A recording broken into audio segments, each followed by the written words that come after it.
2025년 3월 3일 월요일 영상 새벽 기도의 자리로 나오신 모든 분들을 주님의 이름으로 환영합니다. 이 시간 우리의 신앙 고백을 하며 예배의 자리로 나아가겠습니다. 나는 전능하신 아버지 하나님 천지의 창조주를 믿습니다. 나는 그의 유일하신 아들 우리 주 예수 그리스도를 믿습니다. 그는 성령으로 잉태되어 동정녀 마리아에게서 나시고 본디오 빌라도에게 고난을 받아 십자가에 못 박혀 죽으시고 장사된 지 사흘 만에 죽은 자 가운데서 다시 살아나셨으며 하늘에 오르시어 전능하신 아버지 하나님 우편에 앉아 계시다가 거기로부터 살아있는 자와 죽은 자를 심판하러 오십니다. 나는 성령을 믿으며 거룩한 공교회와 성도의 교제와 죄를 용서받는 것과 몸의 부활과 영생을 믿습니다. 아멘. 함께 기도하시겠습니다. 하나님 아버지, 이 새벽에 저희를 깨워주시고 주님 앞에 나와 기도하게 하심에 감사드립니다. 오늘도 주님의 은혜와 사랑을 구하며 간절한 마음으로 주님을 찾습니다. 저희의 연약함과 부족함을 주님 앞에 내려놓고 우리의 죄를 용서하여 주시고 깨끗하게 하여 주시옵소서. 오늘 하루도 주님의 말씀 안에서 살게 하시고 성령의 인도하심을 따라 믿음의 길을 걸어가게 하여 주시옵소서. 이 새벽에 주님의 사랑과 평강으로 우리의 마음을 채워주시고 가정과 교회 그리고 우리의 모든 삶에 주님의 축복이 넘치게 하여 주시옵소서. 예수님의 이름으로 기도합니다. 아멘. 오늘 우리에게 주신 하나님의 말씀은 요한복음 17장 20절에서 26절까지의 말씀입니다. 제가 하나님의 말씀을 봉독하겠습니다. 하나님의 말씀을 경청하시길 바랍니다. 내가 비옵는 것은 이 사람들만 위함이 아니요 또 그들의 말로 말미암아 나를 믿는 사람들도 위함이니 아버지여 아버지께서 내 안에 내가 아버지 안에 있는 것 같이 그들도 다 하나가 되어 우리 안에 있게 하사 세상으로 아버지께서 나를 보내신 것을 믿게 하옵소서. 내게 주신 영광을 내가 그들에게 주었사오니 이는 우리가 하나가 된 것 같이 그들도 하나가 되게 하려 함이니이다. 곧 내가 그들 안에 있고 아버지께서 내 안에 계시어 그들로 온전함을 이루어 하나가 되게 하려 함은 아버지께서 나를 보내신 것과 또 나를 사랑하심 같이 그들도 사랑하신 것을 세상으로 알게 하려 함이로소이다. 아버지여 내게 주신 자도 나 있는 곳에 나와 함께 있어 아버지께서 창세 전부터 나를 사랑하심으로 내게 주신 나의 영광을 그들로 보게 하시기를 원하옵나이다. 의로우신 아버지여 세상이 아버지를 알지 못하여도 나는 아버지를 알았사옵고 그들도 아버지께서 나를 보내신 줄 알았사옵나이다. 내가 아버지의 이름을 그들에게 알게 하였고 또 알게 하리니 이는 나를 사랑하신 사랑이 그들 안에 있고 나도 그들 안에 있게 하려 함이니이다. 아멘. 사랑하는 성도 여러분, 오늘도 주님의 은혜와 평강이 여러분의 삶에 충만하기를 소망합니다. 우리가 성경을 읽다 보면 예수님의 기도를 접하게 됩니다. 예수님은 공생애 동안 여러 번 기도하셨습니다. 새벽 미명에 한적한 곳에서 기도하시고 또 중요한 사건을 앞두고 기도하시며 심지어 십자가 위에서도 하나님께 간구하셨습니다. 오늘 우리가 함께 살펴볼 본문은 예수님의 대제사장적 기도로 알려진 요한복음 17장의 마지막 부분입니다. 이 기도는 예수님께서 십자가를 지시기 전날 밤 제자들과 함께 하신 자리에서 드린 기도입니다.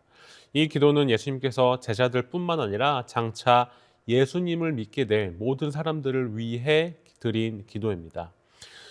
이 기도 속에는 예수님의 깊은 사랑과 간절한 소망이 담겨 있습니다. 예수님께서 기도하신 내용을 통해 우리는 그분의 마음을 더욱 깊이 알 수 있는 것이죠.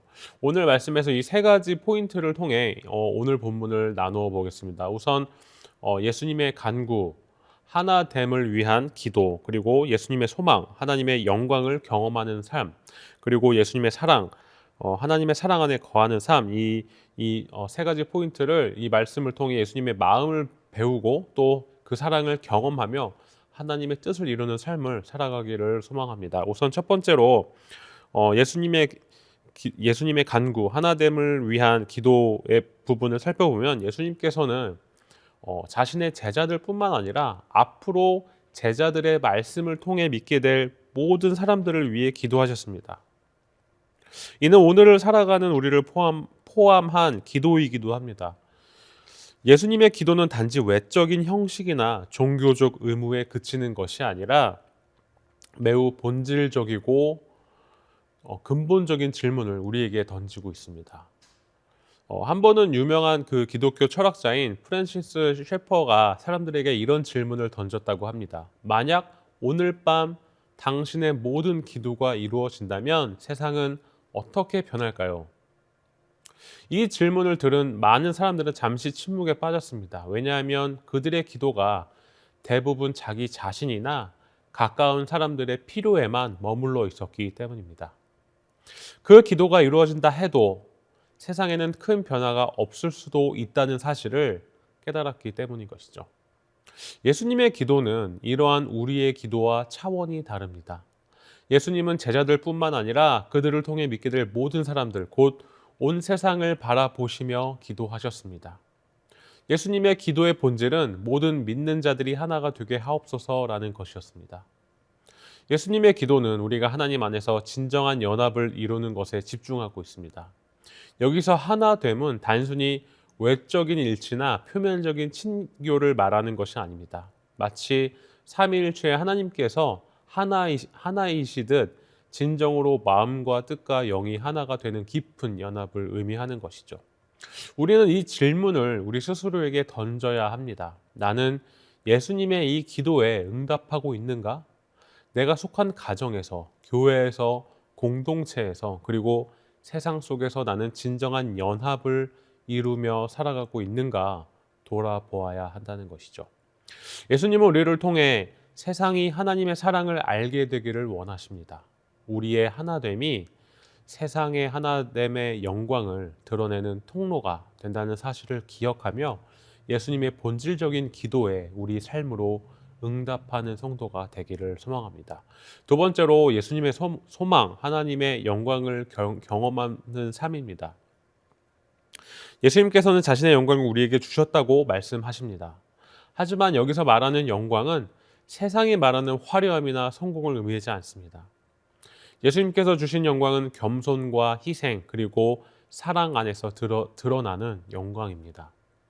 예수님은 그 영광을 통해 우리 모두가 하나가 되기를 원하셨습니다. 미국의 유명한 선교사이자 작가인 짐 엘리엇은 젊은 나이에 에콰도르 원주민들에게 복음을 전하다가 순교한 인물입니다. 그는 생전에 이런 말을 남겼습니다. 영원한 것을 얻기 위해 영원하지 않는 것을 버리는 자는 어리석지 않다. 그의 삶은 세상이 보는 영광과는 거리가 멀었습니다. 그의 죽음은 세상의 기준으로 보면 실패처럼 보일 수 있습니다. 그러나 그의 희생을 통해 많은 사람들이 복음을 듣게 되었고 그가 전했던 원주민들조차도 예수님을 믿게 되었습니다. 진정한 영광은 자신을 드러내는 것이 아니라 하나님을 드러내는 것이죠. 예수님께서 주신 영광은 우리를 세우는 것이 아니라 하나님을 높이는 데 있습니다. 우리의 삶에서 하나님의 사랑이 나타나고 우리의 행실을 통해 세상이 하나님의 선하심을 보게 하는 것, 바로 그것이 진정한 영광인 것이죠. 이 부분을 통해 우리는 스스로에게 질문을 던져야 합니다. 나는 진정한 영광을 추구하고 있는가? 내 삶을 통해 하나님의 영광이 드러나고 있는가 하는 것이죠. 예수님께서 우리에게 주신 영광은 세상의 인정을 받기 위함이 아닙니다. 우리가 하나님의 자녀로서 하나님을 닮아가며 서로 사랑하고 겸손히 섬길 때 그 영광이 드러나는 것이죠. 우리의 삶이 진정한 영광을 추구하며 예수님이 보여주신 겸손과 희생의 길을 따르기를 소망합니다. 세상이 알지 못하는 참된 영광, 하나님의 사랑 안에 거하는 영광을 맛보며 그 사랑을 흘려보내는 삶을 살아가는 저와 여러분 되기를 기도합니다. 세 번째로 예수님의 사랑, 우리를 통해 흘러가는 사랑을 오늘 본문을 통해 살펴볼 수 있습니다. 예수님께서는 아버지께서 자신을 사랑하신 것처럼 우리도 그 사랑을 받기를 원하셨습니다. 그리고 그 사랑이 단지 우리 안에 머무는 것이 아니라 우리를 통해 세상에 흘러가기를 기도하셨습니다. 예수님의 사랑은 우리를 변화시키고 그 사랑이 다시 세상을 변화시키기를 원하십니다. 한 유명한 기독교 작가인 헨리 나우엔의 이야기를 나누고 싶습니다. 그는 하버드 대학교에서 교수로 활동하며 많은 사람들에게 인정받았지만 갑작스럽게 그 자리를 내려놓고 지적 장애인들을 돌보는 라르시 공동체에 들어갔습니다. 거기서 그는 명예나 지위가 아닌 순수하고 조건 없는 사랑을 나누며 진정한 기쁨과 하나님의 사랑을 경험했다고 고백했습니다. 그의 삶은 예수님의 사랑이 어떻게 우리를 변화시키고 우리의 사랑이 다시 세상을 변화시킬 수 있는지를 보여줍니다. 예수님의 사랑은 계산적이지 않습니다. 사랑을 받을 만한 사람에게만 주는 것이 아니라 그 사랑을 가장 필요로 하는 사람에게 흘러갑니다. 내가 받은 예수님의 사랑은 어디로 흐르고 있습니까? 그 사랑이 나만을 위한 사랑으로 머물러 있습니까? 예수님의 사랑은 흘러가는 사랑입니다. 우리가 받은 사랑이 우리 안에 고여 있다면 그 사랑은 곧 메마르고 말 것입니다. 하지만 그 사랑을 이웃과 나누고 용서가 필요한 자를 용서하고 위로가 필요한 자를 위로할 때 그 사랑은 더욱 풍성하게 우리 안에 머물게 되는 것이죠. 예수님은 우리를 통해 그분의 사랑이 세상에 흘러가기를 원하십니다. 우리가 받은 사랑을 흘려보내어 어두운 세상에 예수님의 빛을 전하는 삶을 살아가기를 소망합니다. 우리의 말과 행동을 통해 예수님의 사랑이 전해지고 그 사랑이 사람들의 마음을 움직이며 하나님의 나라가 이 땅에 임하는 축복을 경험하게 되기를 간절히 기도합니다. 사랑하는 성도 여러분, 예수님의 이 귀한 기도를 통해 우리는 하나됨 그리고 하나님의 영광을 경험하는 삶, 하나님의 사랑 안에 거하는 삶을 배웠습니다. 예수님께서 우리를 위해 드린 이 기도는 단지 과거의 기도가 아닙니다. 이 기도는 지금도 예수님께서 우리를 위해 중보하시며 간구하시는 기도입니다. 우리가 예수님의 기도에 응답하는 삶을 살아갈 때 세상은 하나님의 사랑과 진리를 보게 될 것입니다. 오늘 이 말씀을 마음에 새기고 예수님 안에서 하나됨을 이루며 하나님의 영광을 경험하고 하나님의 사랑을 나누며 살아가는 우리 모두가 되기를 간절히 소망합니다. 함께 기도하시겠습니다. 하느님 아버지, 오늘도 귀한 말씀을 통해 예수님의 마음과 사랑을 깨닫게 하심에 감사드립니다. 예수님께서 우리를 위해 들으신 간절한 기도를 통해 우리가 하나됨의 축복과 하나님의 영광을 경험하며 하나님의 사랑 안에 거하는 삶을 살아가길 원하시는 주님의 뜻을 깨달았습니다. 주님, 우리가 예수님의 기도에 응답하는 삶을 살게 하여 주시옵시고 우리 가운데 하나님의 사랑으로 하나 되게 하시고 서로를 용서하고 사랑하며 세상에 그리스도의 몸된 교회의 아름다운 연합을 보여줄 수 있도록 인도하여 주시옵소서. 또한 우리의 삶 속에서 하나님의 영광이 나타나게 하여 주시고 우리가 어디에 있든지 또 무엇을 하든지 하나님의 임재와 능력을 경험하며 그 영광을 드러내는 삶이 되게 하여 주시옵소서. 무엇보다 예수님께서 보여주신 사랑을 본받아 하나님의 사랑 안에 깊이 거하게 하시고 그 사랑을 이웃과 세상에 전하는 복의 통로가 되게 하여 주시옵소서. 이 시간 우리의 마음에 주님의 사랑을 부어주시고 우리의 삶을 통하여 예수님의 사랑이 흘러가게 하여 주시옵소서. 예수님의 이름으로 기도합니다. 아멘. 이제 개인 기도의 시간입니다. 계속해서 기도의 자리로 나아가시길 바랍니다.